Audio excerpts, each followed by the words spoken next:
It's just us, right? That's so we're right. just going to see Praise what the the Lord Lord. has to do.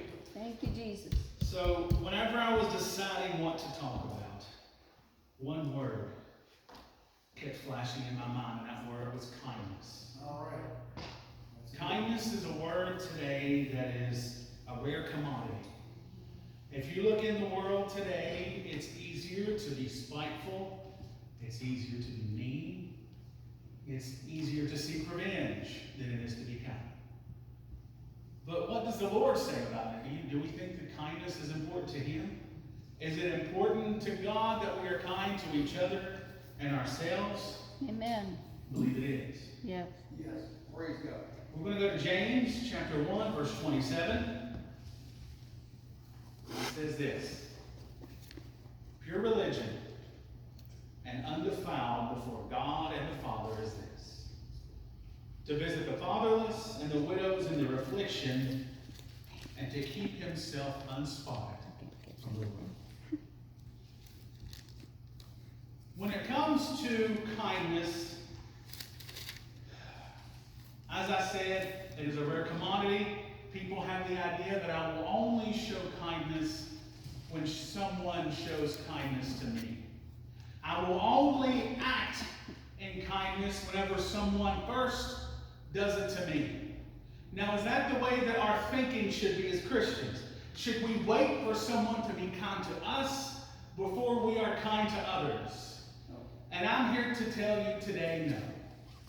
There are people in this world that do not have the ability, do not have even maybe the mental faculty to be kind to you, and yet they deserve and need your kindness. Yes.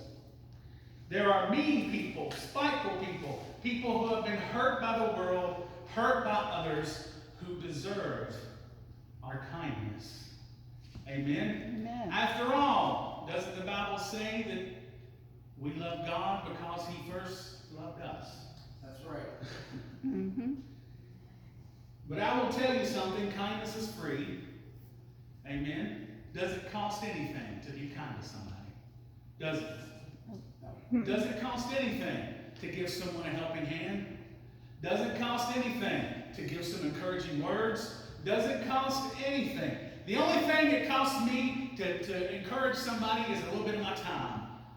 And as far as I'm concerned, my time is not that precious to me that I can't stop and give some encouragement to somebody. Mm-hmm. That's right. That's right. Good thinking.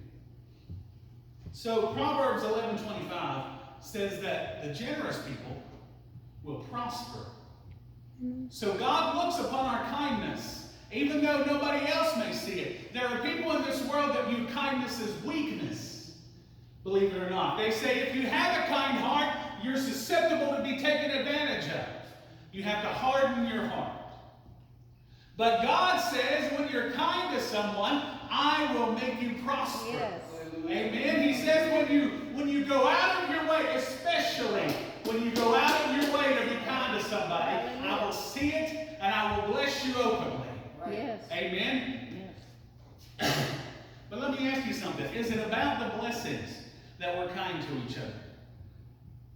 Are we kind to each other because we know God's going to bless us? Or should we be kind to each other just for the sake of being kind to each other? Amen. Praise God. Both. Praise God. Hallelujah. Being kind also does something for your witness as well. Let's see, 2 Corinthians 9:13. While by the experiment of this ministration, they glorify God for your professed subjection unto the gospel of Christ, and for your liberal distribution unto them and unto all men. TJ, what did you just say? Okay. Pretty much what is going on here in 2 Corinthians is the Apostle Paul is telling us that kindness is a ministry unto itself. Mm-hmm. Being kind to people is something God has called everyone to do. Amen. If you're sitting under the sound of my voice, you have a kindness ministry that is your responsibility to bear fruit with. And the Apostle Paul said, whenever you try this experiment, whenever you do this ministry, you glorify God. Not only that, but the people you're kind to will start to glorify God. and they'll start to say, maybe there's something That's to right. this God that he serves. That's right, come on. That's right. I don't know about you, but unexpected kindness makes me stand up and say, you know, I don't deserve this, but thank you. Yeah. Right. True. I don't deserve it. How many of you have been through a drive-thru and you pull up and somebody else has just paid for your order? Or how many of you have done that? How many of you have been at the grocery store and you see somebody that don't have the right amount of money and you just sit here? Yes. True. The big thing. Hallelujah. And the Lord will bless you for it. But not only that, the Apostle Paul says that you will convict people's hearts by being kind to them. Yes. You will force them to reconsider their decisions and their actions and their motives, and they will say, wait a minute, this guy don't know me, and he's kind to me. Come on. And just maybe, you will inspire them to be kind to somebody else. Yes. See, everybody talks about how they want to change the world, how they want to get into politics, or how they want to get into Hollywood and make a difference and change the world. Let me tell you something. You want to change the world, be kind to somebody. All right. That's Yes. right. Praise God. Be kind to somebody. Hallelujah. You may not change the entire world, but I guarantee you will change that person's world. Sure. And by changing one person, that person will go change someone else. And that person will go act kind to someone else. And that person will go act kind to someone else. All because you went out of your way, you felt foolish, you felt crazy, you felt stupid. Well, but yet you did it anyway. Because you had that little unction. Because maybe you just saw somebody in need and you have the kind of heart where you don't need God. Let me tell you something. People that say, I'm waiting on God to tell me is a cop-out. Because God has already told us. Yes. Word. That's right. God has already told us to be kind to people. Yes. And those of us that say, well, I'm waiting on God to move me. Well, you're waiting for a train that ain't going to come because he's already tried to move you. Yes.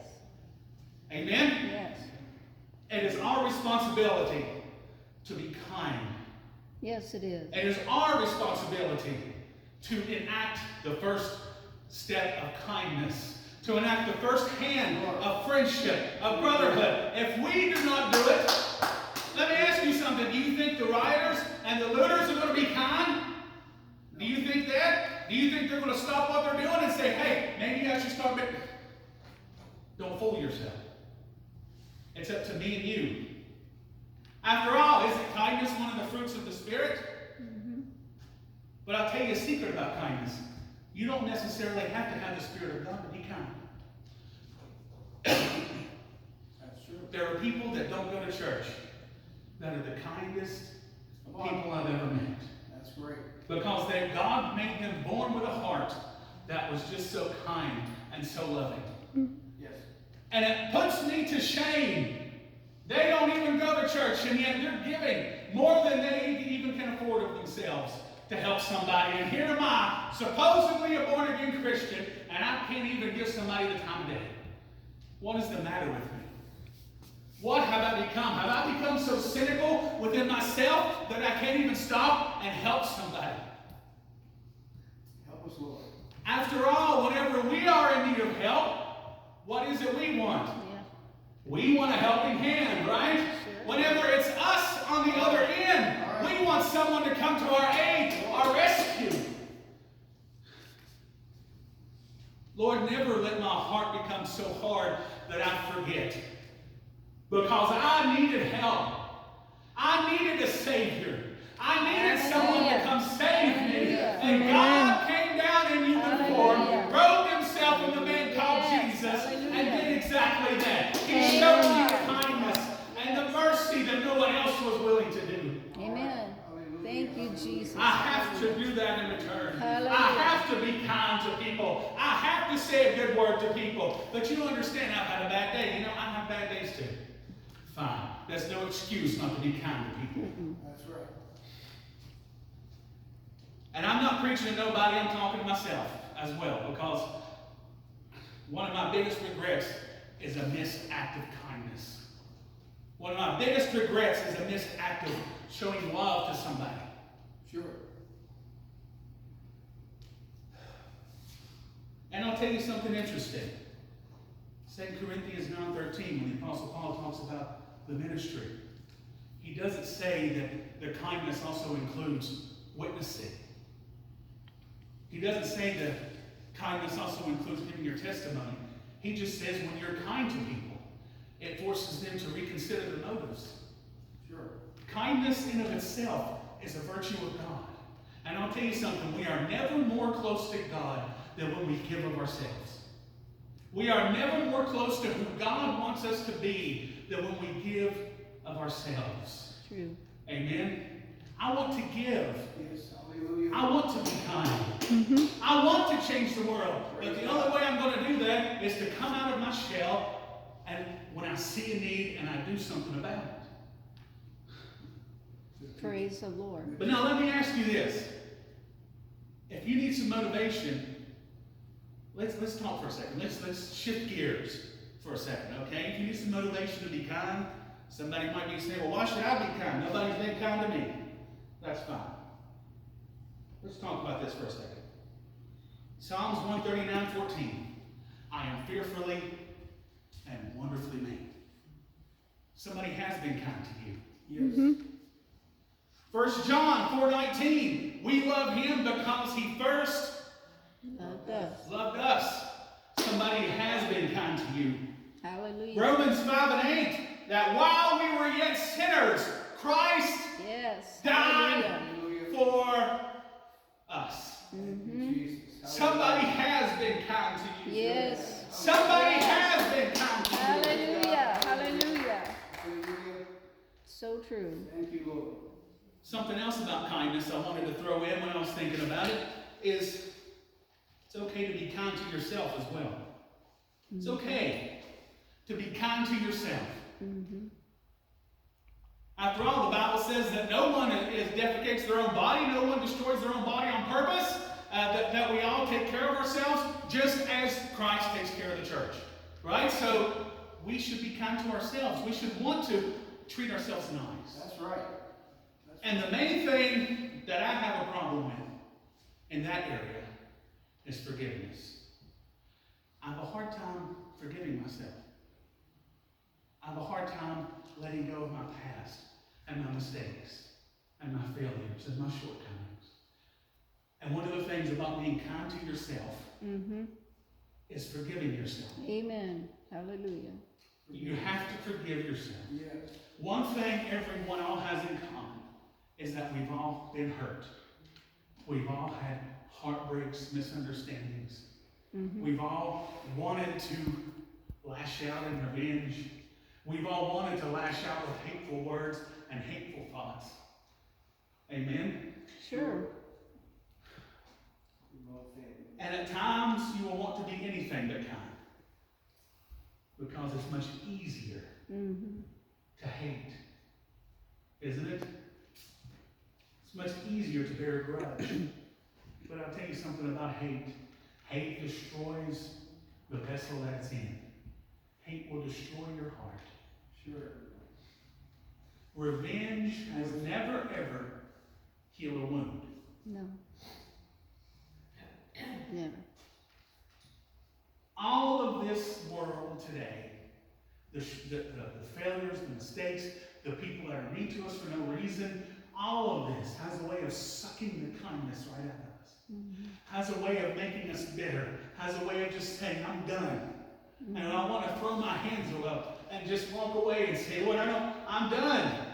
Nobody seems to appreciate it. It can make you hard. And I'll tell you a secret about having a hard heart. You can live with it. You can live with it quite easily. And there are people who will praise you for it. And they'll call you strong. They'll say you're a strong person because you don't let things get to you. But is that the way God wants us to be? But I urge you to be kind today to someone. Be tenderhearted to someone today. Be forgiving to someone today. A secret about forgiveness is it usually goes to someone who doesn't deserve it. How do you know that? Because I didn't deserve it. Amen. Because I didn't deserve God's forgiveness. And He gave it Praise to the me. Lord. Praise the Lord. Amen. Praise the Lord. So our forgiveness goes to those that usually don't deserve it. But that's part of being kind to one another. That's part of being kind to yourself. My mom always used to tell me growing up, holding a grudge is like holding a lit match. Eventually it's going to burn you. Amen, and that's the truth. Holding a grudge will hurt no one but yourself. I didn't have a long message today, but I just wanted to remind you in this world to be kind. Be kind. That's good. Hallelujah. Maya Angelou was quoted as saying, people will never remember what I did, will never remember what I said, but they'll always remember how I made them feel. People will always remember how you made them feel. If you took the time to make them feel like they were something, if you took the time to make them feel like they mattered, Come on. if you took the time to make them feel like that they weren't alone in this world, they may never remember your face again, but they'll remember that moment when someone cared. Hallelujah. Amen? Touch. I can't remember the exact day that I was saved.